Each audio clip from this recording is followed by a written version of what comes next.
최근 개신교에 대한 이미지는 굉장히 부정적입니다. 거리를 두고 싶은 배타적인, 이중적인, 사기꾼 같은 이기적인 이런 모습으로 인식이 됩니다. 어쩌다가 교회가 이런 모습으로 비추어지게 되었을까 고민해 보게 되었습니다. 또 신학적으로 어떤 문제가 있을까를 고민해 봅니다. 오늘은 어거스틴, 칼빈, 데카르트의 신학적 내용을 통해서 한번 문제를 진단해 봅니다. 먼저 어거스틴은 진리를 인간의 내면에서 찾았던 대표적인 신학자입니다. 그는 이렇게 말합니다. 밖으로 나가려고 하지 말고 너 자신 속으로 들어가라. 진리는 인간의 내면에 있다.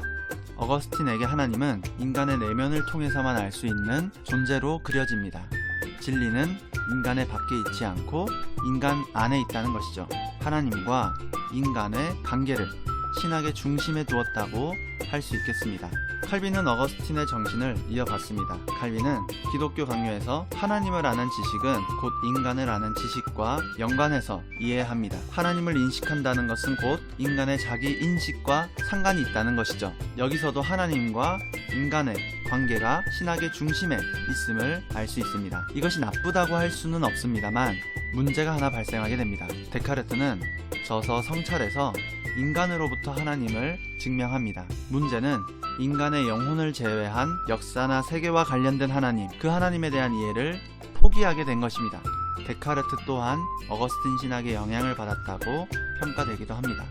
몰트만은 하나님과 인간의 관계만을 강조하는 이 신학의 흐름을 비판하면서 하나님과 인간, 그리고 더불어서 하나님과 세계에 대한 이해를 병행해야 함을 요구합니다. 그는 하나님과 인간, 그리고 세계 안에서 신앙하는 것이 무엇인지를 생각하는 것이 신학의 임무다라고 이야기를 합니다.